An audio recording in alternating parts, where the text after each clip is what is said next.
What's going on, everybody, and welcome back to Season 2, Episode 37 of Hit the Books, the podcast where we dive deep into the world of sports and sports gambling. Each episode, we break down the latest news and trends, provide analysis, and offer up our best bets and betting advice. So let's jump into this week and hit the books. This week, Huff and Mackie are in studio with me. The NHL and NBA are rounding out their second rounds. Lots of great action in there. The NHL draft lottery has occurred, and I want to hear what the boys have to say about that. Lots of MLB action this week as well. So let's move forward to this week's episode and introduce my co-hosts, Huff, Ace, and Mackie. Huff, let's start off with you. What do you got for us this week, buddy? Nice to see you again. Yeah, what's going on, everyone? Happy to be back. Happy to be in studio. MLB cards started 2-0 on the day, so that's always nice to start getting one more play out now. Other than that, not much going on with me. Good stuff, good stuff. Ace, let's shoot it over to you. How is it up in the New England states, Rhode Island to be specific? It's doing well up here. Definitely enjoying the NHL and NBA playoffs as they're in full swing. Got a lot of good matchups there, and we've been cashing out on the card there too to make that go positive in both leagues. Really looking forward to get this MLB card rolling. Happy to say that I am the first one on our team from these three sports that 100 wins on the season on the card. So got to keep that rolling too, and we'll get that MLB card positive. I think that might just be today, so watch out for something coming later tonight. Good stuff, Ace. Good stuff. Mackie, let's finish it off with you before we jump into this week's show. What do you got for us, buddy? Yeah, like you said, back in the studio, so it's always nice to be together. Ace is a little far, so he's not really able, but 3 out of 4 is all right. Yeah, just NHL playoffs getting going. NBA, same old stuff. Not much going on. Let's start this week off with a little question like we have been this week. It's, would you rather score a game-winning buzzer beater as time expires or block a shot when your team is up as 1 as time expires? Both, giving your team that win, but what do we think? Mackie, you want to start us off? Yeah, I think this is a pretty easy opinion, or a pretty easy pick for me. I would definitely rather score hit a bucket to win the game. Obviously, it's electric to get a game-winning block, but like when you hit the shot and everyone's sitting there waiting for it to go in and it just falls, like think about like Kawhi Leonard, Game 7 against Philly. It was at home. The entire arena was waiting for that ball to drop, and it finally dropped. It was absolutely electric. So I just think it would be more exhilarating to hit a shot instead of blocking one. But I don't know. What do you guys think? Mackie, I'm surprised that you said score of a shot, stop the shot there. Aren't you a goalie yourself? I mean, normally you should be saying that I'd want to stop the puck. That would be similar there. The NBA is nothing like the NHL. Bit different, but yeah, that's a good point right there. I didn't even think about that. Yeah, no, I just thought that was funny, but I'm right there with you. Obviously, stopping the shot is very cool, and if you think about it throughout history, that LeBron block in the finals is played a lot more than the game-winning shot because it happens so often. But I'm right there with you. I got to go with hitting the shot. Love scoring. I mean, the celly you can hit after hitting that. I mean, Steph Curry, see him do that all the time. Probably the most electric player in the sport, and he hits those game winners. Dame time, I mean, that's crazy. I'd definitely do that. You got to have ice in your veins to be that good, too. So definitely give me that. Looking forward to seeing some of those in the NBA playoffs coming up. Yeah, I think this is a unanimous decision. I think I'm going to take the game-winning buzzer beater myself. Yeah, the block is cool, and yeah, you could stare down the crowd, whatever. But like Mackie said, I was thinking of the Kawhi Leonard shot too in that playoff round when he was with Toronto and Philly. The way it bounced around the rim, that was sick. So I think I'm definitely taking the buzzer beater here. I'm going to have to agree as well. Buzzer beater is the way to go. Your team's just going to be a whole nother level of hype after that compared to, I think, even the stop. So, all right, I think that worked out well. Lots of good stuff there. Let's move forward into this week's episode, starting off this week with the NHL. This week on Monday night was the lottery in the NHL, so we have the selections here. The Chicago Blackhawks officially getting that first overall pick in the first round for this year's draft, followed by the Anaheim Ducks, Columbus Blue Jackets, San Jose Sharks, Montreal Canadiens, Arizona Coyotes, Philadelphia Flyers, Washington Capitals, Detroit Red Wings, and the St. Louis Blues to round out our top 10. Curious to hear what you guys think. So do we see Bedard going to Chicago? Do we see him doing well there? What do you think? Rigged. I called this all year. I Rigged. said I hope he goes to Chicago so he can replace Patrick Kane. I mean, we're all fans of Eastern Conference teams too, and now he goes out west. We really get to enjoy Bedard like we do McDavid, and hopefully we get to see that matchup sometime down the road. Quick rebuild in Chicago, in my opinion. I just think it's funny that Kane left, and now they get him. I mean, you could say, were they going to get him if Kane left? They would have won more games, but, I mean, I think Kane's kind of sitting there. I mean, yeah, he's on a pretty good team. They got knocked in the first round, but, yeah, I don't know. I think maybe sticking around in Chicago is looking like not too bad of an idea after all. I don't know. I wouldn't say he's gonna. I don't think he's ready to win a cup with them, but I don't even think he's enough. He's gonna be ready to have an impact to even like make the playoffs next year. That team's just not built like that right away. That division is not the greatest, though. Yeah, true. But, Yeah. you know, it's one player cannot win it in the NHL. I think we've seen that multiple times. Yeah, but by the time they got good again, I mean, they're obviously going to start building around Bedard, but by the time they got good again, Kane would be out of the league anyway. I think he's going to retire this offseason, to be honest. I don't think he has another year left in him. Yeah. Retire? I don't see that at all. He was talking like he's out the door in the Rangers, and the Rangers are willing to give him $3.5 million. Where else would he go? Yeah, I honestly have no speculation on that. Don't really know what to think of it, but that'd be crazy to think he's hanging him up, but you might not be wrong. Dude, he's got a bad hip. You see it out there. He doesn't even look like he's passionate about it Didn't anymore. Taves just retire? He's got his cups, man. He's done enough. Mackie, they should just blow up that Rangers team, honestly. Look at that smile on his fucking face.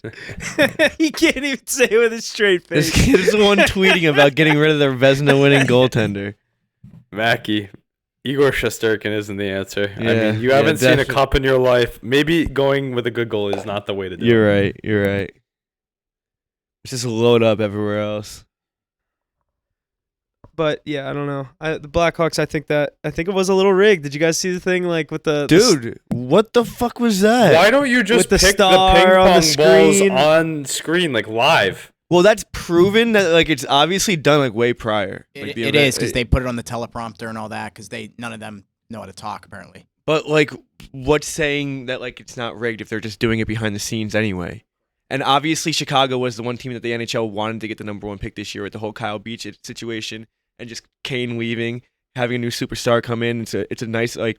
It's a hot spot for an It's a NHL huge team. market. It's a massive Exactly. market for a superstar It like just that. it doesn't make any sense to me, and I don't know. I think that if there was ever a time where I thought sports were rigged, it's right now. Yeah, I don't agree that it's rigged. I mean, they had, the third best odds to get him, so it's not really that far-fetched. But I'm happy to see he goes to a real market. The Ducks, the Waste funny away part on the about it, Ducks. 05. The Ducks had that. Do you guys remember when the Ducks had Trevor Zegras showing off the new stall for Connor Bedard? Well, newsflash, Trevor Zegras, your team misses the playoffs every year, and you don't have Connor Bedard coming to in the locker room. They're gonna get Adam Fantilli, and he's gonna be the next Jack Eichel.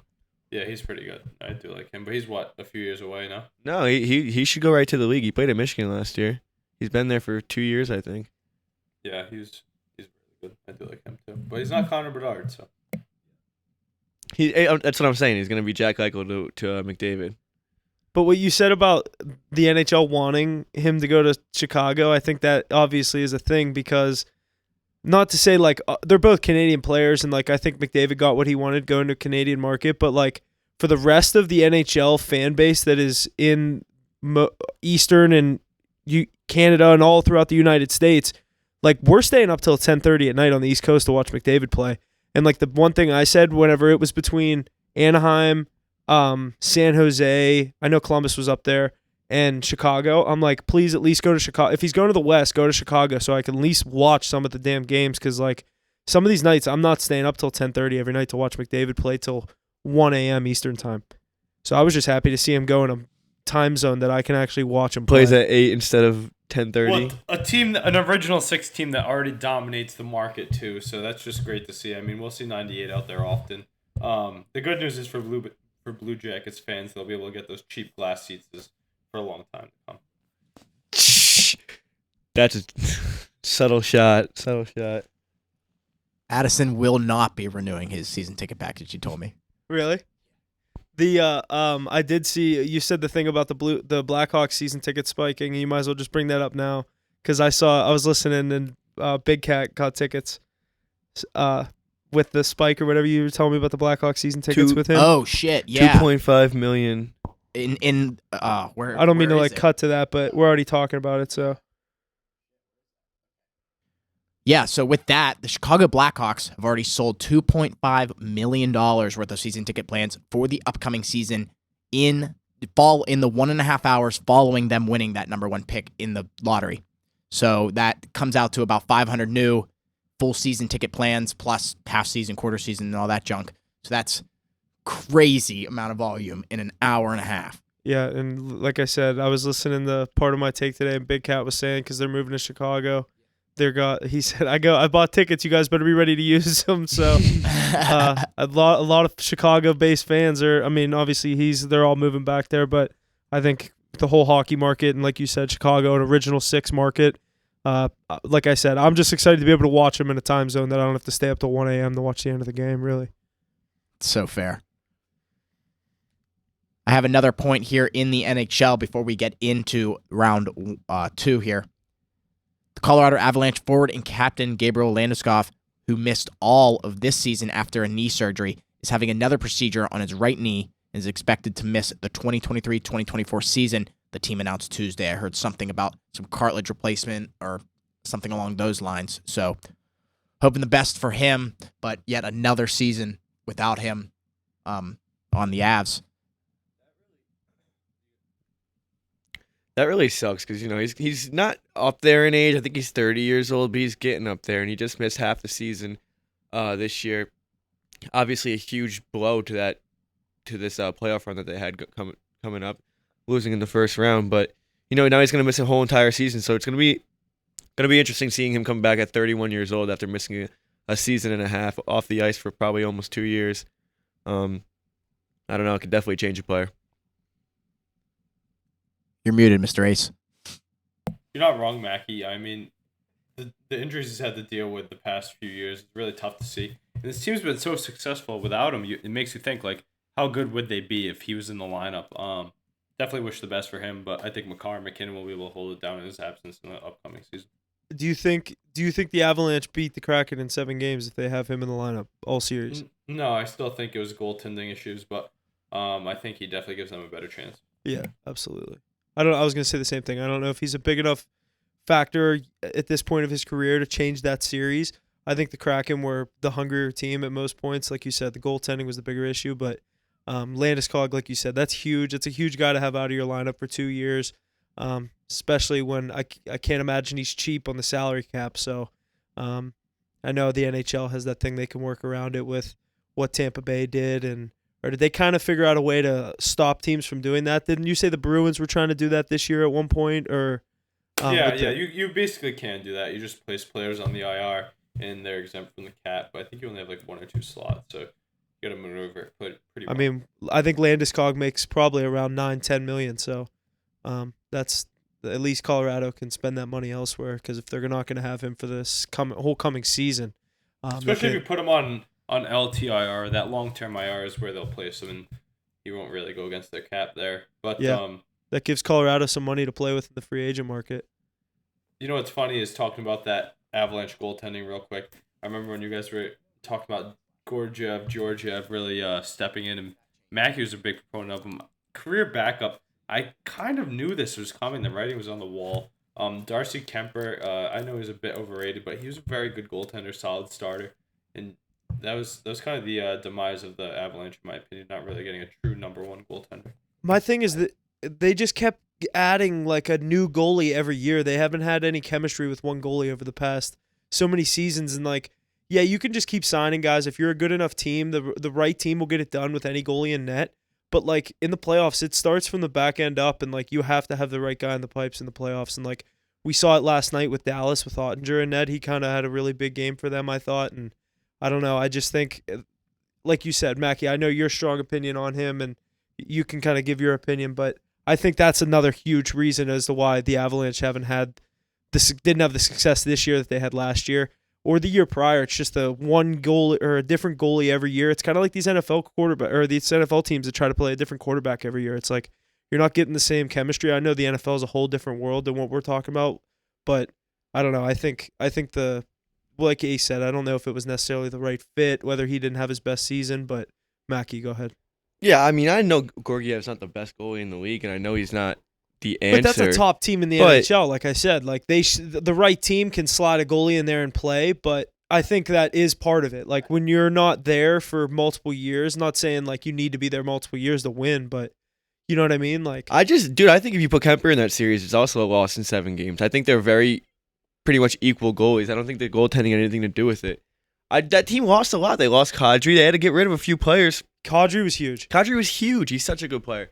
It's just I hate that he went to Calgary. And the Kraken were good. The Kraken are a really good team. And when it comes to it, it's not really like how good your goaltender is. It's how hot he is.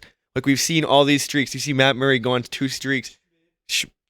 You see Schmid go on 2 streaks. Grubauer right now is a hot goaltender. He's got his team going. Bobrovsky's a hot goaltender right now. He's got his team going. That's why you don't need like the best goaltender in the world. You need a hot goaltender who has all the confidence in the world.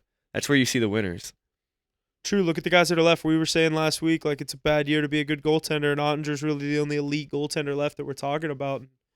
But like other than Vasilevsky the last 2 years, I mean it's just hot goaltenders. Jordan Binnington too, like just going on a run. I mean, that seems to be the answer. Unless you got a stacked team like Tampa who violates the salary cap.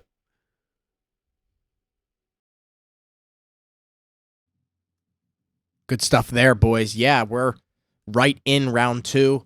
Right now, it's going to be wound up here by next week's episode. So I'm curious, as we go through these series, who you guys see advancing to this next round. Right now, we're watching the Toronto Panthers. I love the Toronto Panthers. Team's name right. We're watching the Toronto Maple Leafs at the Florida Panthers. Panthers lead the series 3-0. The game 4 here tonight. Like I said, we're watching it.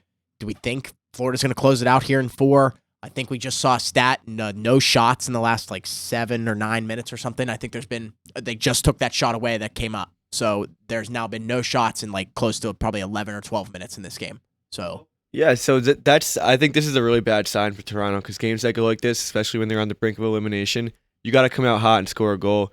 You wait until the second period comes around, halfway through the second period, and Panthers find a way to pot one on a bad bounce, and all the air is deflated out of you on the road. It'll be really tough to come back from. So getting the first goal in this game is huge. I think if this game is at 0-0 first period, I think I'm going to take the Panthers to score first. Yeah, because I think that'll definitely happen. Exactly like you said, Toronto needed to come out flying in this game. Mackie, you and I have been on those Panthers money line for a few games in a row now. They're really playing great hockey, and you're not wrong. I mean, think about the nerves coming into this game down 3-0. Your back's against the wall. Also, if it stays tight throughout, it's not just down 3-0 on the road. You're also the Toronto Maple Leafs, who just got out of the first round for the first time in 19 years, and now you still don't have a second round win. So it's just everything is just it's set up for the Panthers to sweep this series. Toronto just got their first shot in about 12 and a half minutes. This game's really playing right into the Panthers' laps. I mean, they like keeping them close because they know they have those clutch players like Kachuk to get them done, especially at home. Ride that momentum. I mean, that core 4 for the Maple Leafs has been non-existent this series. Even if they find a way to somehow win this game, get back home, even if they somehow win in Game 5, I think it's done in 6. I mean, how much do they have really in the tank? I think they're done tonight. I'm on the Panthers money line. Grabbed them at plus 175 to win the series before the series started. So I'm relishing that for sure. But they're playing great hockey right now, and they took out the Bruins. Obviously, they're going to take out the Leafs too. Yeah, and especially in this game, they have the better goaltender throughout parts of the series. They've had the better goaltender. I think throughout the entire part of the series, they've had the better goaltender. So, I'm not gonna lie. Whenever this game started, I don't even know the kid playing for Toronto. I forget his last name. Joseph Woll. Yeah, I didn't notice that. I'm thinking about getting in on Toronto. I think about getting in on Panthers money line or the first goal. Who's this power play? Panthers going on the power play. Yeah, fuck no. I kind of hope they don't score here. Yeah, you want it to be 0-0 end of 1. I'll take a goal here right now though. Ace, me and Huff ripped the under right before puck drop too. I'm on Panthers money line and the under. That's crazy. I like it though. I mean, if it's gonna play that way, you know that the Panthers are gonna play it close to the vest because they can.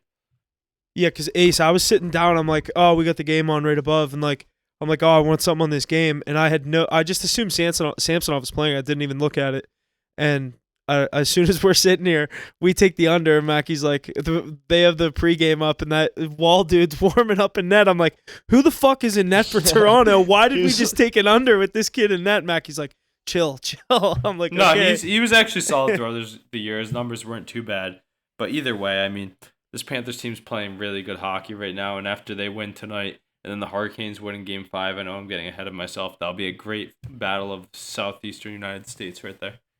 Yeah, but I don't think the Canes get out of that series. I think the Panthers are on a roll right now. Agreed. That's my cup pick as well. They're playing great hockey. Former President's Cup trophy winners 2 years ago. Added Kachuk, who's a better player than Huberdeau. Gudis is playing great hockey for Zling Bobrovsky in net, probably one of the best goalies like we've talked about. So they're firing on all cylinders. Even if they don't somehow squeak out this close game tonight, I do think that they end up taking the series by the time we meet next week. I agree, and we've made multiple mistakes talking about the Carolina Hurricanes, calling them the Carolina Panthers. We just called the Florida Panthers the Carolina Panthers. If these two teams play each other, it's Carolina versus the Panthers. We're going to have some issues in that series. Tough. We're going to have some issues in that series. We might have to avoid that series all over. It's a disaster situation for us. We're going to be putting Florida the real Panthers on the winner card with the Hurricanes in logo. That series is the Carolina Panthers. They're gonna be trending on everything because all the hashtags people use, like they're just the real winners of that series. All right, let's move forward to this late game here on Wednesday. This one is Vegas Golden Knights at the Edmonton Oilers. Vegas leading that series 2-1. Game 4 here tonight, like I said, in Edmonton. Game 5 will be in Vegas on Friday. What do we see happening here? Huff, you and I are on Vegas to win the Western Conference. Do we like them to win here tonight in Edmonton? I think tonight's going to be a tough matchup. I do like them to keep it close to the vest, maybe get it to overtime. I don't know if they're going to come out on top. Obviously, I think Edmonton and McDavid and Draisaitl are going to bring their A game on their home ice. To turn this into a 3-game series, Vegas will have the home ice. I said my original pick going into this series was Vegas in 7. I'm sticking to that. I do think the Oilers win tonight, but I do like, that's why my original pick on this game was Florida plus the 1.5 with the Vegas plus 1.5. I just could see Florida win this game, but I like the insurance on it, but in case the Leafs did come to play, but it's not looking like it. I do like Florida in this game now, but as far as that Vegas series, I'm sticking with Vegas in 7. It's going to be tough with Brossoit went down with that hip injury. It's looking like it's going to be Aiden Hill for the rest of the playoffs or for at least for the rest of this series. But he looked good in the end of that game when he came in for Brossoit, and I'm all over Vegas, just not necessarily in this game tonight, but I do like them to keep it close. I like the plus 1.5. I think they could lose this game in overtime or by 1, but I'm sticking with Vegas in 7 for sure. Yeah, Huff. I mean, I really like that 7-game prediction. I really think we're all about that coming into the series as well, and it's ringing true. This series keeps teetering back and forth, and I think the Oilers take this one on home ice to even it up at 2 apiece, but they've got to be licking their lips seeing Aiden Hill in the net there. I mean, Draisaitl and McDavid, Draisaitl on pace to score the most playoff goals of all time if he can continue his success. They're going to put pucks in the back of the net, so we know that the Knights put in, 6 the other day, so hopefully they save some for tonight. I think it goes 7. I think the better players come out on top, and that's McDavid and Draisaitl. But this is a great series nonetheless. The Knights have been there before. They know what it takes to win Game 7s. I think the home ice for Vegas will be massive if it goes 7 games. Yeah, they play great at home too. But with those goalie concerns, I mean, that's something that's tough in a series that we keep consistently taking the over in. I mean, not every time we're on the card or whatnot, but there's murmurs of it every game. I think it's got to favor the team that can put pucks in the net like McDavid and Draisaitl, especially when you turn to a backup like Hill. Yeah, I just think about these two. This line is just way too high for teams that are pretty much even. I mean, it's definitely very hard to go into Edmonton and take both of them on the road, but I mean, minus 190, this team just beat you 6-1. You can get them at plus 155. I think the juice is crazy here. I do think the Oilers will come out on top in this game, just because I don't think Vegas can go in and take 2. But Vegas is a better team here, in my opinion. So I don't know. I think there's a lot of value on taking Vegas, at least tonight. I have Vegas winning this series, and maybe even in 6. Yeah, I mean, they're a great team and they're pretty established with Bruce Cassidy at the helm. But look at what Draisaitl's done. I mean, you know that Vegas Twitter account's been kind of trolling him with the Edmonton Draisaitlers. But, I mean, he has, 13 goals in the playoffs? That's insane. And you know McDavid's going to get his. So Vegas has got to keep up night in and night out. So, Yeah, obviously, I mean, those two are incredible, but, dude, that back end is just horrid. The netminders, neither of them can figure it out. The defense isn't very good. Darnell Nurse is probably your best defenseman. There's not enough offensive power. There's just never enough offensive power for how many defensive mistakes they make. yeah, this is a must-win tonight, really, for the Oilers. Oh, If yeah. they can't come away with this one, we won't be talking about McDavid and Draisaitl come next time we meet for the pod. But I think if they can pull this out and go 2-2, I really like the chances with the best player in the world and one of the top players alongside him to come away in a conclusive Game 7. Yeah, I never like to really count them out. Definitely not. But, Vegas is deep. That's something that Oilers definitely aren't. It's crazy to say because I've been on the Golden Knights the past few years, big fan of their team and everything they've done there, but I really just think I've been saying it since before the season, the window's kind of wide open for someone to come take that cup. Why doesn't McDavid go get his right now? And he has a great chance to even up his series and make his chance pretty valid tonight. Definitely. I'm also in like a pretty good spot to, if I wanted to hedge on the Oilers, I could, because they are dogs to win this series right now. With Vegas plus 440 to win the West. If I think they're going to lose, I think they're going to get Seattle.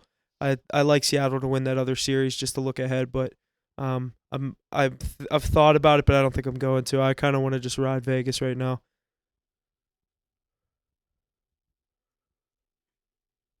Alrighty, good stuff there, boys. Those games those games happening here on Wednesday. Hopefully, or we will see Vegas and Edmonton on Friday. If this series goes back to Vegas, Game 5 tied 2-2, Vegas could be one of my favorite plays of the season to win that game.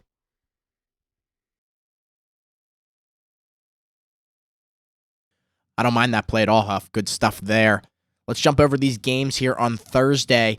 These series here on Thursday. The New Jersey Devils at the Carolina Hurricanes. Canes leading that series 3-1. Game 5 in Carolina on Thursday. Do we see Carolina taking the series? They're at home.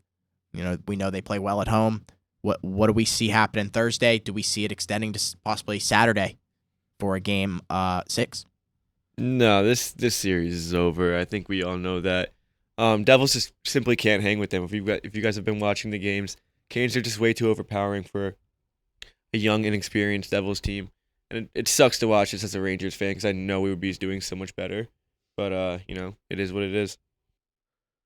Yeah, I think this series is also over in 5. I think Carolina's too good on their home ice. The Devils look beaten. They look like they shouldn't even be on the same ice as Carolina, as Mackie said. They're just being outplayed all over. Whether it's Vanacek or Schmid this series, they can't seem to get anything going. The only player that looks like they know what's going on out there is Jack Hughes, so he can't do it all, scoring the only goal last game. I like the Canes to wrap this thing up in 5 and move on to the Eastern Conference Final. Yeah, I mean, what a spot for the Carolina Hurricanes to be sitting in. I mean, I feel like I've talked about it earlier on the podcast all season, even really picking the Hurricanes as my team besides the Bruins to win the Cup. Obviously, the Bruins out, the Canes and Oilers, my 2 long shots to roll into the Cup here. But sitting at 3-1 to go home, we know how great they've been at home in the playoffs the last few years. I mean, those Devils got to be nervous going into there. It's such a young team, and I think this is finally a time where that inexperience and youth can really show. I don't know if you guys saw that quote by Nico Hischier. He said, "If you don't believe, then just stay home." That means to tell me that he's locked in. Just got to see if the rest of the team is. I know that those goalies are seeing ghosts right now, kind of like Zach Wilson when he plays the Patriots. But I don't really know who it's going to be. Schmid, Vanacek, both of them are getting lit up. And this older, better, more physical Carolina Hurricanes team coached by Rob Brendan is really poised to get to the Stanley Cup after a few years of not getting there. So I think they get out of this round quick and match up with those Panthers in round 3. I really like that addition of Burns. He had a great game the other night, put one in the back of the net. I just feel like this team is built for success in the playoffs, from the top of the lineup to the bottom. I mean, past years have said differently, but yeah, you are right. I mean, they have enough experience at this point. But looking like they're finally getting out of the second round. It's good for them. I mean, think about the talent we used to talk about with them. Those teams that fall short by like a game or whatnot. I mean, you had Brent Burns. He's one of the best defensemen in the league. It's a great addition by them. Playoff performer too. We've kind of talked about that before. Guys like Radko Gudas who step up in playoff time. Brent Burns plays playoff hockey, so gotta love to see that. Good stuff there. Devils and Hurricanes going into Game 5 in Carolina on Thursday. The next series we have is the Seattle Kraken at the Dallas Stars. That series tied 2-2. Game 5 on Thursday as well. Game 6 will be on Saturday, I believe. Unless they do with a skip. Game 5 on Saturday, or Game 6 on Saturday, excuse me. Who do we see winning Game 5 of this series to go up 3-2? Is anyone else kind of scared for the Kraken? I like them to win this series in 7, but I'm kind of scared. Dallas is a tough place to play too. I don't know, dude. Kraken are so good, but last game Dallas got a little momentum. They're a veteran team, so like bouncing back from a 6-1 lead is a lot easier to do than it is for like the Devils. They all know what they need to do. They put it behind them, and they came back and bounced back. Ottinger, like I said it coming into the game. I said he's definitely gonna bounce back after this game. It was a terrible Game 4. Terrible Game 3, my bad. So I knew he was going to bounce back for Game 4, but I don't know, dude. Kraken are more deep in my opinion. So I think the lines with the juice, you gotta keep going with the Kraken. I think that they're kind of the better team. Yeah, I mean, we've talked about this coming into the series, and Ottinger is one of those better goalies that can win you a series, so that definitely scares you here. But I don't know if you guys remember talking about this a bit too. We've talked about those Stars and the way they've been the past few years. They get to those Game 7s, but they don't end up winning. And I really think this is going to be another scenario where that happens. They do everything right. They get to overtime of Game 7 at home, and then it slips through their fingers somehow. Kraken seem like a team of destiny. Those expansion teams sometimes kind of do. And it's not really one guy they can hit you from all angles. Guys like Jaden Schwartz really stepping up here. But those expansion teams, as we know, are built perfectly. So Grubauer is playing good hockey. I do like the Kraken to eke out the series too. I mean, I know that most of the public's probably on the Stars, but I'm with Mackie. You got to ride the value here. I agree. I say Dallas, or I say Seattle in 7. I don't think it's gonna be as easy as I think it is. Obviously, no. And it wouldn't surprise. put it this way. It wouldn't surprise me if Dallas goes up 3-2 and Seattle has to win 2 straight. Yeah, I mean that's all it is. Basically, we kind of think win at home, force a Game 7. Anything can happen. And the team that won Game 6 has the momentum. Yeah, you're not wrong. Yeah, and a lot more pressure on those Dallas Stars too. That's one thing to remember. It's great to see Joe Pavelski healthy after that injury and that tough hit he took in round 1. And I think he joined Sidney Crosby and Alexander Ovechkin as the only active player with over 70 goals in the playoffs. Third all time in active players in goals right there. So he's playing great hockey. I know he had that 4-goal game in Game 1 they end up coming up short on, but they're deep, that Stars team. It's going to be a fun series to watch throughout. I agree. I think it for sure goes 7. Think about that Dallas Stars team. I mean, how are they not going further than they have been? They have Jason Robertson, Joe Pavelski, Tyler Seguin, Jamie Benn, Miro Heiskanen, Jake Ottinger. The list goes on and on. I mean, Rupe Hintz, Foxa. Like, how many guys do you need to make a valuable run? They have the pieces everywhere, so they've got to be thinking this is their chance with that wide open window. But Kraken jumping onto the scene, giving everybody fits. They play great hockey. The likable Islanders, so I don't know. I'm gonna ride the value, but I'm gonna be holding my breath the whole time. Yeah, I know you're on the Oilers. We all like Seattle. I'm sticking by my expansion Western Conference Final prediction. I think that could come true.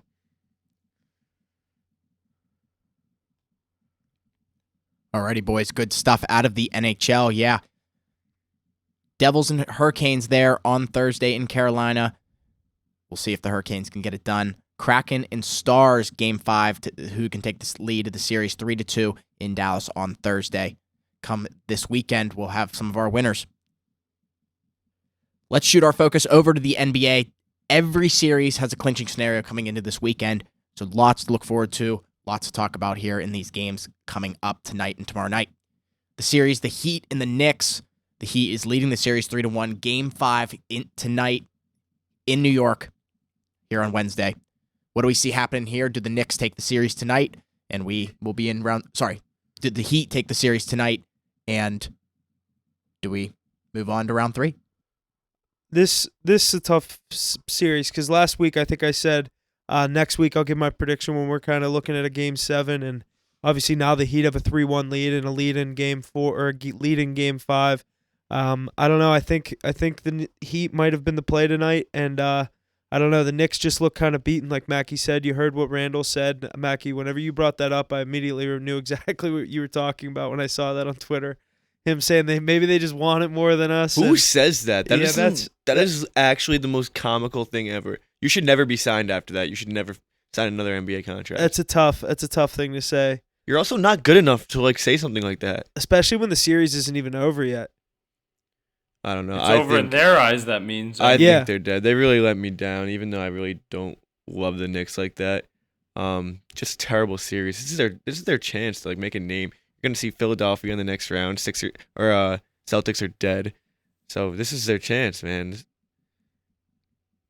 Yeah, I mean, Mac, we can go back to last week when we were talking about the series.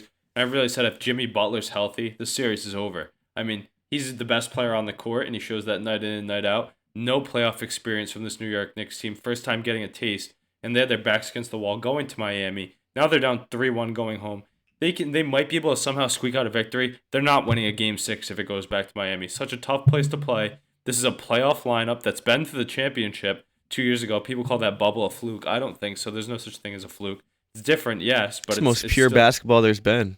Yeah, it's different than normal basketball, but that's a good team. I mean, you have Lowry, you have Adebayo, you have Butler, you have a great coach with great depth pieces around it who have been there, been to these Game 7s, beaten better teams than this team that they're up against right now. I like the Heat tonight with the value to close it out. Sorry to say it, but I called this one from a mile away. Jimmy Butler versus the New York Knicks. Give me that every time.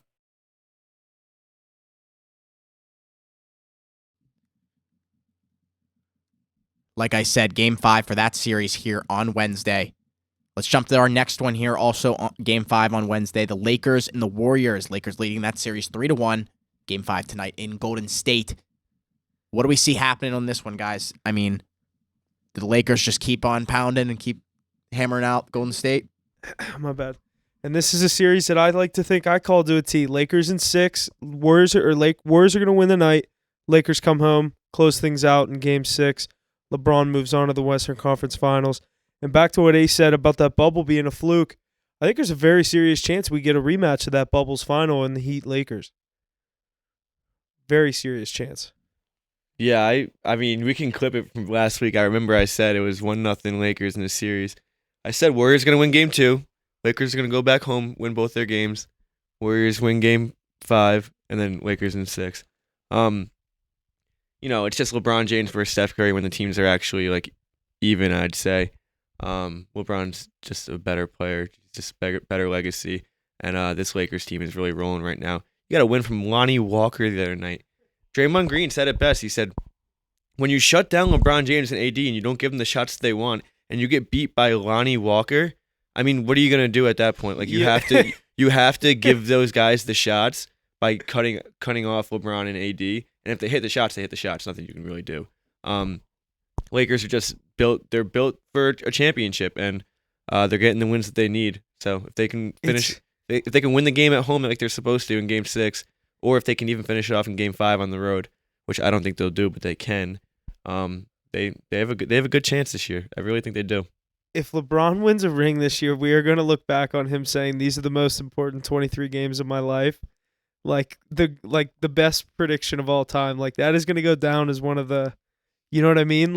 If he wins this year, I don't think you can make even a debate that he's the best player of all time. Well, I don't think. Well, right now, I really don't think there's a debate. But if he wins another one, dude, one for the thumb. One for the thumb, man. I'm sitting on that Lakers future from right after the trade deadline when they retooled around them, so wouldn't be mad about that. But at the same time, there's a lot of road before they get there, and I really do agree with Mackie here that I think the Warriors are going to win tonight, make this 3-2 series. I said that too. Yep, you did. No, you both did. But Yeah, we talked about how important those games in LA would be and that the Warriors would have to come up with one, and they didn't. Crazy to see, in my opinion. I know one went into overtime, right? Late one down the stretch. Yeah, which one was it? Was it the one the Lakers lost? Didn't the Warriors win in overtime? No, they killed them. No, Warriors don't win games in overtime. Yeah, you're not wrong, Mackie. But no, I think they get the job done tonight. I mean, there's a big spread on it, which I don't really like. But I think they're gonna send it to Game 6 in LA. And if LeBron can't get it done at home somehow, they slip up, then the Warriors will steal the series from under their belt. So maybe you got to throw on that now if you're a Warriors believer. I think even if it goes 7, LeBron wins Game 7. Yeah, the only play I'm really on tonight is the Curry on his total points. I mean, an elimination game at home. You know, I did like that play. Like that play. What is it at? 30.5. Yeah, I mean, he's going to be trucking all night, especially if they stay down late. I'd like 29.5 better, but yeah, obviously. I just feel like 30, like.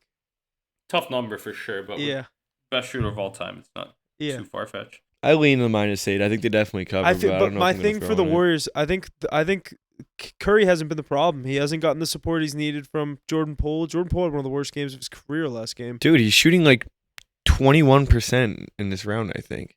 It's like ridiculous. I'm sitting on Lakers plus 1250 right now, which is nice.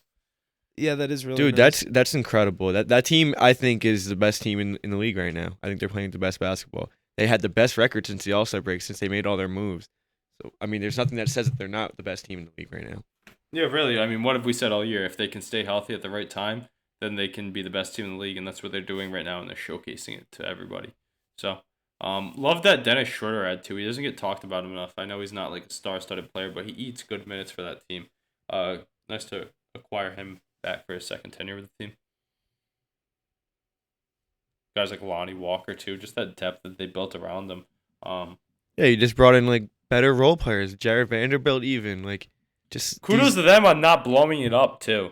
Yeah. And not throwing in the towel. I mean, they easily could have sat LeBron and AD at various points, not made moves, and then blown up that Lakers team. I think stuck with it. I think that's when LeBron kind of stepped in and said, no, we're not out of this shit yet. But here's the thing. If there wasn't a play-in tournament, do you think that they even have that mindset? No. Because even though they did get to the 7th seed, they were so far out, dude. No. And that's the thing. How many games out were they? They were, dude. I saw something today. They were like, what was the highest odds they got to? Oh, I probably like. Can we look that up? Probably like 5,000. At least 5,000. They were a 13 seed steady for a while. Yeah, dude, they were the. No, I bet you probably plus 2,000. But like when they're a 13 seed, it's the Lakers and LeBron. You know they're not that low. Like 5,000, maybe. Dude, if he got him at 1250, Ace, when'd you get him at 1250? I got him at 1250 on the 10th of April. I think like 50. 10th of April, they were plus 1250? Dude, they were over like 60 games in and they were still a 13 seed. They had to be. But that's the thing. Everyone knew. 3,000? Everyone knew that if they got into the play-in, they're dangerous. No, plus 2,400 is my prediction. I think it went way higher. Dude, what'd you get it at, Ace? At 1250. At when? April 10th, a month ago. Literally a month ago today. Okay, yeah, a month ago today they were probably an 8 seed.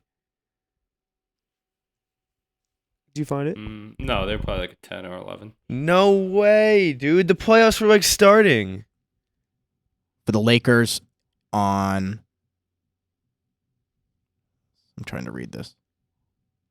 That's preseason. The highest odds is going to be like March. 2,200, all right, 2,250. I said 24, yeah, right around there. Lakers April 1st, I have plus 2,500. Wow. Round 1 plus 1,400. Conference finals plus 800. In that week from April 1st to when you took it, it cut 12. But it cut in half. That's crazy. Yeah, I jumped on it late. I think I got it on But still, obviously not too late. Like you have a plus 1250 future and who has a chance to go to the Western Conference Finals in basically a 3-game series. Ace, you got it. You got it right before the first playing game. Yeah, I thought I have it the day before. Let me check. April 11th was the first playing. Doubled down. That was the last time I took the Lakers. So I'd say right around like mid-March, they're a 13 seed. That's what I'm saying. Like March Early 10th, March. like 2 months ago. Dude, wait, what does that say? What date was it? Plus 2,500. April 1st. I Dude. have basically the first of A every month month. a month prior, they're way higher. I promise you. 4,000. Plus 3,000 a month prior. All-Star break plus 4,000. February 1st plus 4,000. What I tell you, Ready? I'm telling you, bro. No, are you ready? January 1st plus 10,000. You know people jumped Plus- on this shit. Plus 10,000 January 1st. LeBron James. I got him. These in lines are March, courtesy too, of at plus, BetMGM. like, 27. But bro, they were also probably like 9 games under 500. At least. AD was hurt. LeBron was and hurt. you had Russell. You still have Russell Yeah, Westbrook and you still had- Patrick Beverly on the team, bro. That's what I'm saying. It's a whole different team, and every time this team has tried to add players around LeBron, it hasn't worked. And this is the one time it's actually working. They signed the right players. Plus 10,000. I knew it had to be higher than 2,500. It was like they were way out of it. I think they won like 8 games in a row to get back into it. The Celtics never broke plus 650 or 700. Yeah, I bet you they're higher right now. It says plus 180 prior to this round. I think they're done. Sorry, I don't want to get into that yet. It's all good. We'll jump over to that. Well, that's very interesting. I really like this site. Anytime we want to reference that stuff, I'm happy to do that. Puff, that is not good at all. Toronto got a power play. All right, let's jump into these matchups here on Thursday. The Celtics and the 76ers. 76ers leading that series 3-2. Game 6 on Thursday in Philadelphia. Do the Sixers take it from the Celtics? I mean, I think this is a Game 7 is inevitable. But what do you guys think? I don't think so. I think I want to start. I want to start with Ace here. What's up? What's going on, dude? Here it is. What's up with Celtics? I really You think know that they he's will. gonna We force took a them Game last 7 night. here. You're gonna say it, but I really think they do. I mean, look at history, Mackie. You're saying no way. I think that they played that Milwaukee Bucks team last year that's a lot better than this Philadelphia 76ers team, and the Celtics were a worse team in the same exact scenario, and they forced a Game 7. The Celtics are in shambles right now. They don't even know who their star is. Yeah, I mean, that's the thing. They've been playing close games. They went into overtime 2 nights ago in Philadelphia. The last time they were in Philadelphia, they went to overtime, and Jason Tatum didn't even play good. Last year, they were in the same exact scenario. Tatum was playing terrible, and he showed up in Game 6 in Milwaukee and put the team on his back. I expect him to do the same thing right here. It's different this year because you guys haven't won. You guys understand? They've been together. Jaylen Brown and Jason Tatum have been a duo for 5-6 years now. They've won at this point. They before, though. haven't won anything. Jason Tatum also has 0 accolades. Let's remember that. But they've done this before. When does Jaylen Brown, probably a top 10 player in the league, if not right there, when does he say, okay, when do I get my shot to be the number 1 player on this team and win games? No, I know Jaylen Brown has been the better player, but like if you he's look at not history, the number 1. if So you you're look gonna. at- if you look Why- at history in the past few years, if you just look at the past few years, like You can't facts, base it off history. why? Also, Joel Embiid knows that this is not a rivalry because he hasn't beat them. You don't think he's been thinking about that ever since this is an MVP year? No, he's yeah, gonna close it out I Game agree 6 with at that. home. I just think that the Celtics have been in this spot with their back against the wall and they have the better players on their roster. They've done this exact scenario before, literally a year ago, against a better team. I think that that history does repeat itself, Mackie. I think history is very important. I don't when think it so comes at to- all. I think at some point they gotta. I mean, I don't have any faith in the Celtics team closing it out. Game 5, you gotta win at home in a 2-2. You're what were they 9-point I favorites know in that game? we've seen them do this before. Though they did this Oh last my year. god! I do not have any faith in that team at all. I think they're in shambles this year. They don't really know what's going on. No, I mean it's Game 6. It's not the end of the world. You just gotta win this one and get back home for Game 7. Also, I'm just already looking at the memes about like the Celtics being the 2 seed, getting kicked out in the second round, Bruins being the best team in the league, getting kicked out in the first round. It's just how things go, in my opinion. Yeah, just kind of like the New York Knicks getting bounced out with their 3-1 series lead. But the Celtics are gonna kind of force a Game 7 here. I mean, history does repeat itself. We've talked about that throughout the whole time I've been on the podcast. We've referenced history, and tonight we're gonna go away from my guest compared to Mackie. But I do think the Celtics force a Game 7. I'm eager to hear what has to say. Well, you're about obviously not going to think the Sixers are going to win in 6. No, I don't. I don't. I think the Celtics are a good enough team. They have been all year and last year. They've proven to us that they can win with their backs against the wall. And they're going to force a Game 7. We'll see. We'll see if the MVP can get it done. I'm happy to say that I will get the Celtics at plus odds tomorrow night, probably. It's Celtics -1.5. I bet. What's the line? It's gonna be out. Celtics -2. I bet Celtics are favored. They were the last time they were there, but Oh, then in an elimination game, they'll definitely be favored. Probably 3 points then. Do you think Celtics -3? They were -8.5. it's minus I think it's 2. I think I saw 2 today. -8. I think I saw at 2. home. You're definitely still going to be. Yeah, a but favorite on I'll the still road. take that. I like the Celtics to force 7 here. I think I I- heard Celtics -1.5 or -2. I mean, if they win, they're going to cover It's 2. two I have points. 2. I have Celtics -2.5 in their money line at -135. Okay. Yeah, so if they win, they'll cover. Yeah, that's the way I look at it too. You buy that half point though, right, Mackie? No, not in these playoffs. Not in the NBA. No shot. Yeah, you stick with that trend. There. Yeah. You would take 2.5, not 2. NFL, I buy the half point every single time it's at a half a point. You know why I'd take 2.5? Just like my betting mind when it comes to basketball, it's just like, oh, it's late and you have 2 free throws. I mean, 2 points in basketball is a lot different than 2.5. You know. Yeah. Yeah. Just my theory, personal. But how many times do you foul in a tie game? Yeah, no, just like there's a late shot that they get with a 4-point lead to make it a 2-point game. Mackie, Just that was like that's just in my head. Mackie, that was like the national championship game. I had or the Final Four game that I had San Diego State -2.5 and you had a -2. And then You're right. Yeah, you're right. Exactly. That's like, It was You pushed, I lost. like, or you hit the game-winning shot when it's tied. You know, like a 2-pointer. Yeah.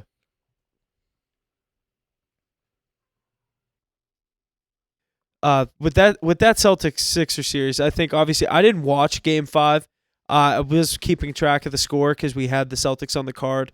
I saw the Celtics were down obviously the whole game.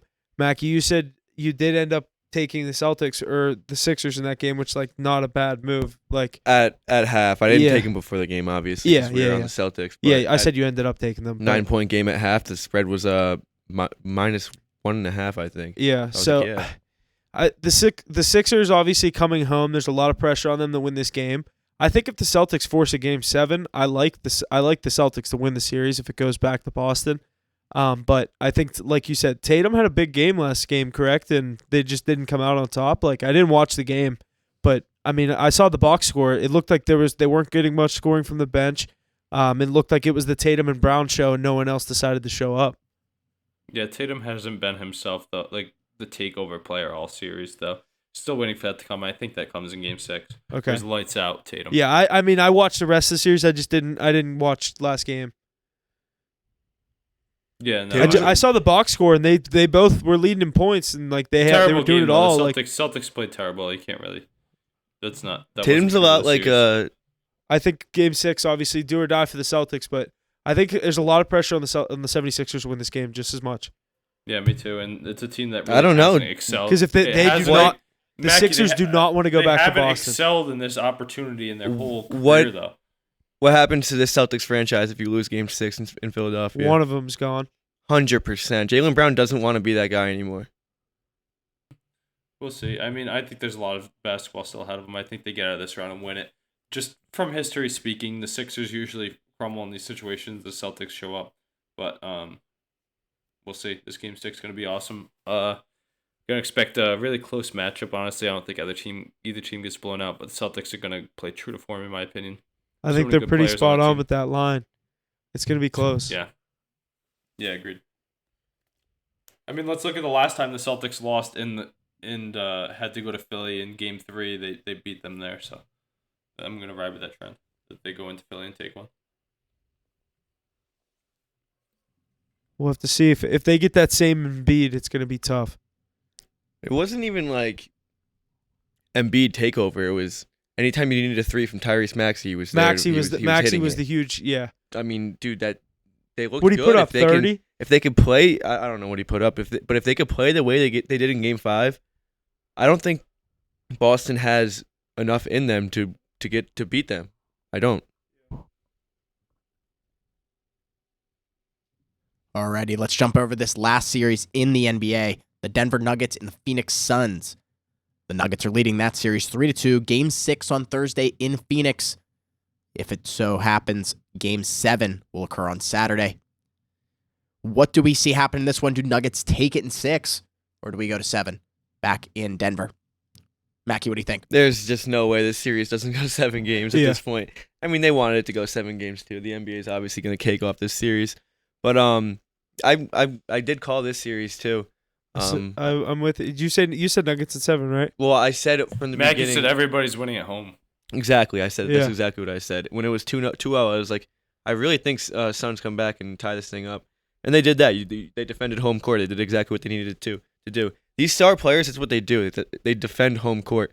Kevin Durant wasn't going to lose a game at home. I don't think Jokic is going to lose a game at home. He's just too good of a player. I do think Phoenix goes back and wins Game 6 at home, and then we'll have a really good Game 7. I wouldn't be all that surprised if the Suns did win Game 7, but I do have the Nuggets winning in 7. Yeah. And Huff, I know you've had Nuggets for a while, and I was kind of shitting on you towards the end of the season because they weren't really playing good basketball, especially on the road. But they locked in. Nikola Jokic is just best player in the world. Yeah, I'll at least get one. I'll at least get them in the Western Conference Finals. I'm hoping to get both of my Western Conference Finals picks, the Vegas Golden Knights and the Denver Nuggets, at least to the conference finals. I'd like to hit the Golden Knights more, because I actually have that bet, not in just a parlay, but the other one that I have is those two put together. So it'd be nice to hit both of them. But if it's Nuggets Lakers, like, I'm a LeBron fan at heart, so it's gonna kill me. So like if the Lakers win that series and LeBron goes to the finals, that series is a win-win for me. If I get Lakers Nuggets, so that's just kind of what I'm rooting for. Well, I think you're gonna get it here. Yeah, I hope so. I just really hope the Suns don't fuck everything up, because I know they want LeBron, KD, Western Conference Finals. See, I thought they wanted KD Steph. That would be sick. I think any matchup here is just kind of really good. I just think the Nuggets are always the odd man out because Jokic isn't like the personality, like the big name. He's not a villain in any Mackie, way. I was thinking, what if the Suns go on to win the series and then he beats LeBron, and then the narrative of Steph really needed KD to beat LeBron reflects on those championships. To beat LeBron, maybe yes, but I mean, he beat him once without KD, and he got a ring right after KD left. So I think that does a lot for Steph's legacy. If that fourth ring did so much for his legacy.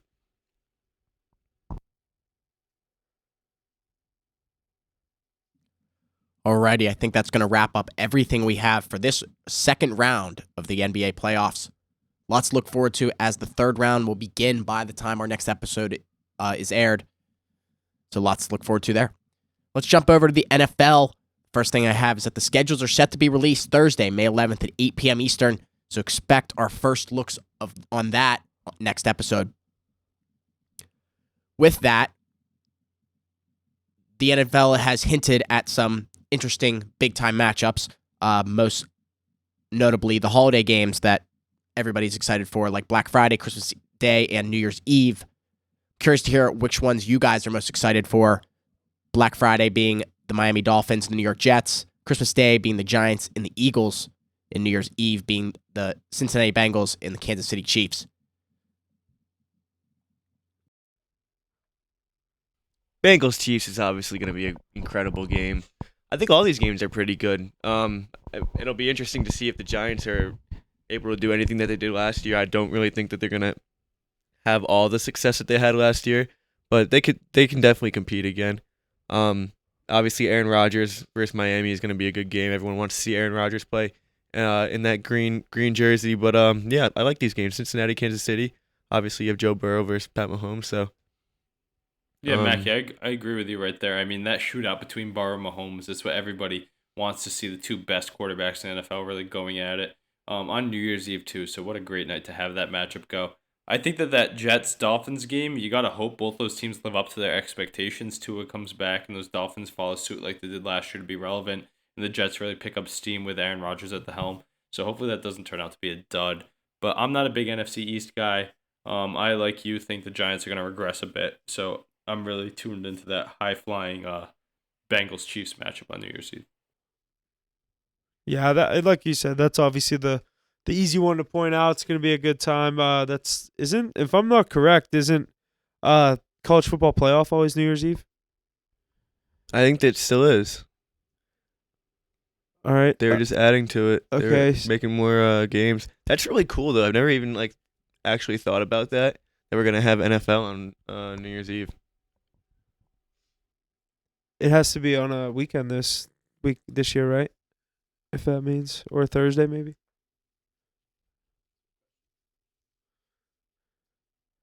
Alrighty, that's going to wrap up everything we have in the NFL this week. But again, schedules are set to be released on Thursday. So we're looking forward to looking at those come next week for all our teams. Let's shoot our focus over to the MLB. The first point I have here. Wait, we're definitely going. We got to go through our. Do we want to do quick before we move on from this? Do we want to do our win project? I want to do our win projections. Like, look at the NFL team win projections next week, a week after the schedule comes out, and then we do it again the week before the NFL season, and we compare how we've changed on the teams over just that short span of the offseason.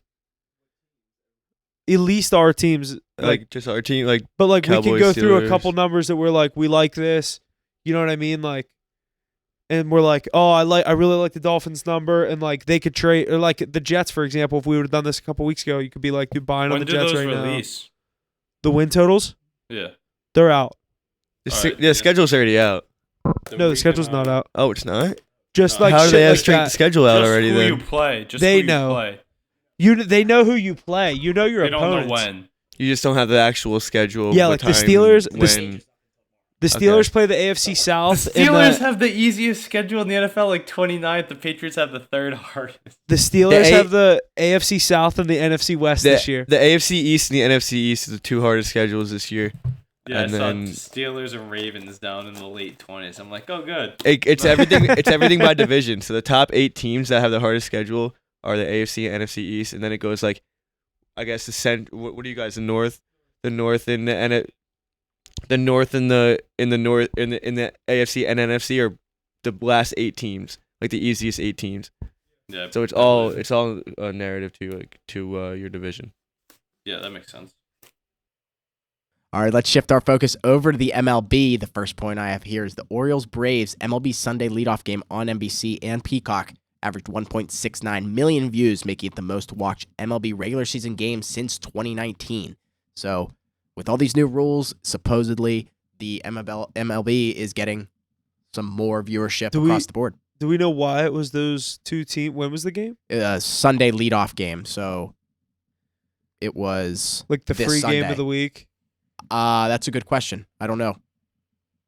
I mean, it was on NBC, so cable and Peacock, so I think Peacock is free, so you're probably right, but that's pretty interesting that, I guess, NBC. Yeah, being why the those one. teams? I mean, the Braves are good. The Orioles are having a good year, but like, I don't know. I just feel like the Yankees, Red Sox, like It went to one of these Sunday night extras. games. I mean, Went to 12. but like you don't know that when you're tuning in. Right. But it ended up being a good game, I guess. Yeah. Very interesting. All right, and the next point I have here goes back to the Oakland A's. The Oakland A's and Bally's in Las Vegas have come to terms to demolish the Tropicana Hotel in Vegas to make room for their $1.5 billion ballpark in its place. The legendary Tropicana Hotel will be no longer, I assume it's signed. We'll head to the graveyard Where like is all the that? other ones. A little bit off the strip, kind of behind T-Mobile Arena, sort of. So if you were to walk that street that we were walking, Oh yeah, all the way back there and pass it, it would be back there So on it's the right. way back there. Oh yeah. Okay. Oh, yeah. But I guess you got to think the size So of a that freaking street is probably just going to keep going and just be more. to whatever the Vegas baseball Then- team's going to yeah, be. That's exactly. sick. So That's sick. I don't know. Good for Vegas, honestly. I think they need it. MLB team will just flourish there, as every other sports team has that we've seen. Alrighty. So Ace wanted to do. He wrote in here.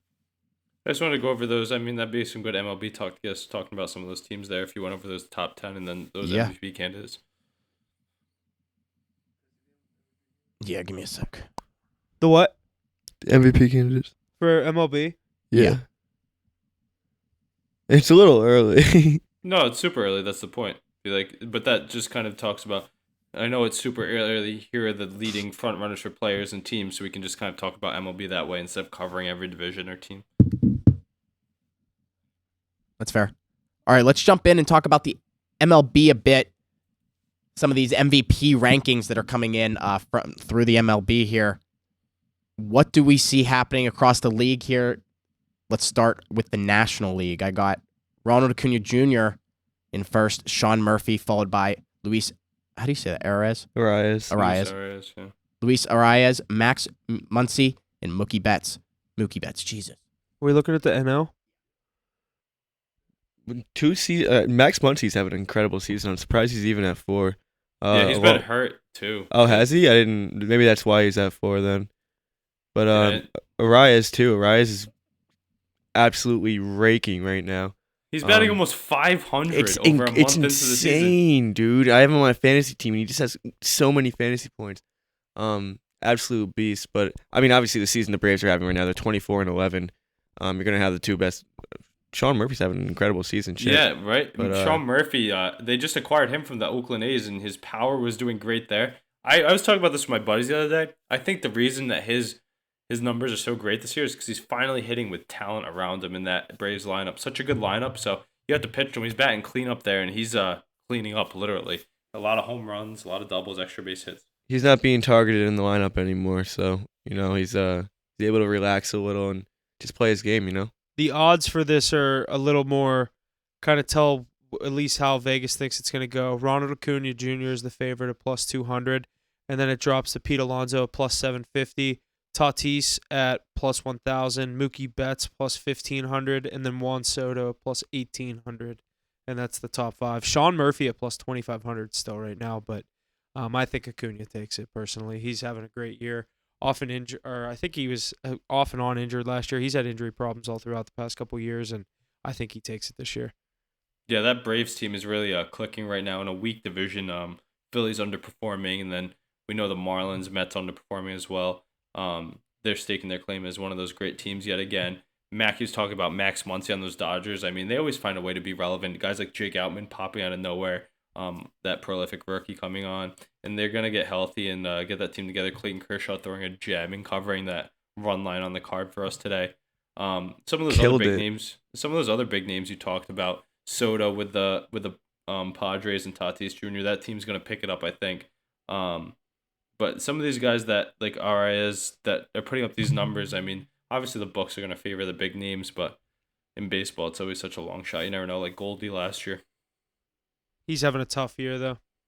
Yeah, that whole Cardinals team in general. The Pirates and the Cubs really being those teams out there in that division to turn it up a bit. Your Pirates slipping a little bit. Some injuries concerning on their pitching front. But yeah, literally last week, me and you had a conversation about it. I said Velasquez has been our most consistent pitcher next game. You see how.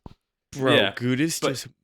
Sorry, that's a good team, those Pirates. I mean, they'll stick around. They're not the Pirates of years past, I'll tell you that. No, and the only reason we're still sticking around, though, is because the Brewers are on just as bad of a streak as us. You're still 4 games over 500, too. I personally think but I'm saying Cubs, more in the division, personally. Personally think the Cubs are your only competition there. I agree. I talked up you know how I felt about the Cubs coming in this year. I think that team was going to click. They didn't have the best start, and they're starting to. Like you said, they're 0-2 in their last 2. Who'd they play in this year? They're 3-7 in their Cardinals. last 10. Cardinals, huh? Divisional matchup. Cardinals always have the Cubs number. Cardinals aren't a bad team either. They're supposed to be better than they are right now. Is it in Chicago? It was in Chicago, yeah. Yeah, it was That's in Chicago. tough. Yeah, that's tough. But that's one place I games, really want to go to a game. That's what we should do. We should all go Wrigley. to Chicago and go to a Cubs game. That's a sick place. And Cubs The are up Ivy- 3-2 now. White Sox Ivy down on the wall. 4-1. Dang. Well, we gotta hope they score some runs. They're playing the Royals, Maybe- right? Huh? Yeah, they're playing the Royals. What Yeah, inning we is it? can. Third, I think. All right, that's tough though. Tough. Mac, your Mets out there in that NL East got to pick it up a bit. They're playing terrible baseball with such high expectations. I don't understand how you have $400 million in the payroll and you The can't. Pirates have a better record than you. Dude, like what? Dude, Steve Cohen's got to be losing his fucking mind right now. Bob Nutting's sitting up there trying to tell Pirate fans like, you don't have to spend $340 million to be good. It's like, yeah, dude, you don't have to spend $340 million to be good, but we need you to spend at least $100. Like, come on. Dude, like I like as a Pirate fan, that's where I kind of have frustration when they're kind of good with this kind of lineup. This lineup is really good, and like on paper, it's a good lineup. But like it tells him we don't need to go out and like, oh, we don't need to sign a Rafael Devers for whatever the blank check whenever he's a free agent. You know what I mean? It's like we'll draft a young kid. He'll come up through the system like everyone else. It's like that's how the Pirates have done it. So it's like. But I also don't think at any point Nutting was going to get to a point where he just starts to spend this Steve Cohen money. but I don't know. It has to be frustrating to spend $340 million, and this is what your team's doing. Yeah, I mean, we've had our fair share of injuries. Obviously, our Yeah. two ace pitchers have not been in the rotation yet. And the one uses spider tack. Yeah, and Scherzer even he had neck spasms yesterday. I hate baseball injuries, so stupid. But Verlander's back now. It'll be like a broken fingernail. No, 10-day IL. no one's even hitting either. They just nothing's going for them. None of the big players are playing. Alonso's having a decent season. That's about it. I don't just pick it the fuck up. I mean, you're getting paid shit ton of money. Play what you're supposed. Do what you're supposed to do. Hit the damn ball. Mackie, it's funny that we were talking about those new rules in the MLB last week, and I really think that it affects those older veterans like Scherzer and Verlander not really getting to their game. I know Verlander chucking well tonight, and I took him on the card, on my personal card, but I think that they really have to get adjusted to these new rules, and that could be affecting them a bit. Yeah, I definitely agree. I've been saying that this pitch clock is definitely ruining it's fucking with the veteran pitchers a lot because they're not used to this, obviously. But you gotta adjust to it. You gotta figure it out. You've been knowing this is going on since last season, so there's no way. The good thing is it's super early on. It's only May. None of these rankings really matter, but yeah, it's always good to get off on the right foot. I'm not exaggerating anything. The Mets always have an up and down season, whether it's start hot and then slow down a little, or just ice cold and then they get hot. They'll figure it out. I think they'll definitely still make the playoffs, but this team's built to win a championship. They spend the money to win a championship, and they're not even in the ballpark for that right now. So obviously depressing. Steve Cohen's got to be losing his fucking mind. Well, why don't we move over to the American League? Some of these rankings, again, coming from a poll at MLB.com. This one's not as close. You have the I was odds going to say, I have the odds. Let's move our way over to the American League. Some of the rankings coming from this poll from MLB.com. Shohei Ohtani, Wanda Franco, Matt Chapman, Randy Arozarena. I can't read. Randy Arozarena and Mike Trout to round out that list. So in both the NL and AL MVP rankings, you have two players from two teams and then one guy from one team who's just going off. So odds for the AL. I'll say the odds for the AL real quick, just because they're not as close. Ohtani is minus at -105, so still technically worth buying in if you see the value there. Mike Trout is behind him at +800. Guerrero at 12-1. Aaron Judge 16-1. And Wanda Franco at 18-1 to round out the top five. Chapman sitting right there at +2,000 with Yordan Alvarez and Adley Rutschman to round out edge out the outside of the top five. I really think this is the time to buy in on Shohei Ohtani. I mean, -105, this is like a Connor McDavid scenario when he keeps putting up these astronomical hitting and pitching numbers. And we're going to look around and say, oh, we should have thrown on Ohtani when it's -330. So if you're going to jump on that train, do it now. But I do like the Wanda Franco value there. I mean, he does everything. He hits over 300. He hits home runs. He steals bases. He makes plays. He's finesse. He's young. He's 22 years old. He's on the best team in baseball, too. I was just going to say, he's on the best team in baseball. That's been Ohtani's always thing throughout his whole career.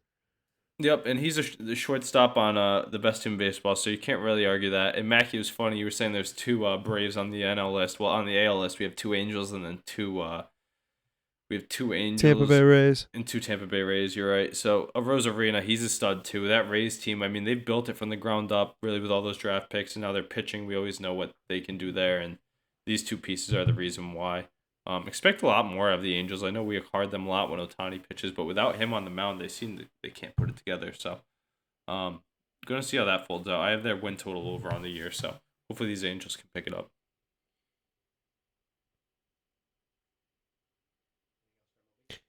Igor and Foxy Clean are at the Knicks game tonight. Just bonding. Listen, the TD Garden's seen more losses in this past month than they've seen in the last 8 years. So at least they've seen championships. You want to talk about bad luck right now? At least they've seen championships. You love history. You love going back in history. I need to right now. At least I can. If you go back to history, it was black and white color. 1994 was black. That was a good one. Fuck you. Mackie, when was the last time the Cowboys won? I've never seen a championship. I say this all the time. Dude, I'm not gonna lie. I'm the worst person in the world at picking a sports team. Yeah, I don't know how you didn't just go full New York there. That would have been probably the way to Because do it. who the fuck wants to root for the New York Giants? It's the worst football They name in have America. 2 championships though. How many? Who do the wants to Cowboys like? have? But that's such a shitty team to root for. I'm like when I watch their games and I look at their team play, I'm just like, this is just gives me the ick. Yeah, their 2 Lombardis are a lot worse than none. Man, it's not all about winning. It's about having fun. Okay. All right. I enjoy my time watching Smoking sports. like a Yankees fan right there. I enjoy my time watching That's sports. a Yankees fan thing to say. Alrighty, that's just going to about do it for this week. That's everything we have, but I do have one more little thing. Shout out to Mage for taking home the 2023 Kentucky Derby. None of us had this naturally, but I did, as well as Huff, have it in a trifecta box, but couldn't make the other 2 happen. So, very interesting. Ace, you didn't have anything on that, did you? No, just a tough scene. Everybody always gives you the sharpest picks of all time. None of them. And nothing happens, right? There's no such Great thing. stat though. Great stat though. Horses stay undefeated in winning the Kentucky Derby. Yes. That's good. What? The worst part is weird. I didn't understand what a trifecta was, and whoever sent Jesse these horses, I'm like, let's just take them all straight, like put whatever on each one. I'm like, I really don't understand. I'm like, what are the odds we call the top fucking 3? He's like, it's a little to win a lot. I'm like, all right, you sold me. It's like a parlay. I'm in, like, first touchdown. That's all you had to say. But, like, I did say let's take them all straight. You got to give me my props I'm there. sorry. I'm sorry. That guy who your uncle had winning got fucking scratched like 3 hours before the race. He got brought back shotgun to the mouth. It must have been in the morning. Yeah, I saw that though. Tough scene because I did not know what you were going to say. When horses hurt their legs, there's no reason to keep them alive. You bring them out back, just put a bullet in their head. You ship them to the glue factory. I mean, but I think there's a lot of complaints about the Kentucky Derby track and all the injuries it creates. I don't know if any of you saw that. I've heard that a couple times too, Ace. Guy went from the Kentucky Derby favorite to the fucking Glue factory. to tomorrow's lunch. I'm sorry, Huff. Plus 1,700 or whatever it was for Mage. I'm sorry we didn't put something on it to make a good night. That's all right. I mean, it's easier said than done. You're exactly right. Easy to say. I'm upset. I don't when it follow already you enough. happened. Because if he wouldn't have won, I mean, we technically would have lost more money taking them all straight. So, but would have called the winner. All right, that's all I got this week, boys. You guys got anything else to add? It's been a good week. I'm ready for next week. Ready to roll. Yeah, let's go Sixers. Mackie, the Knicks are still playing.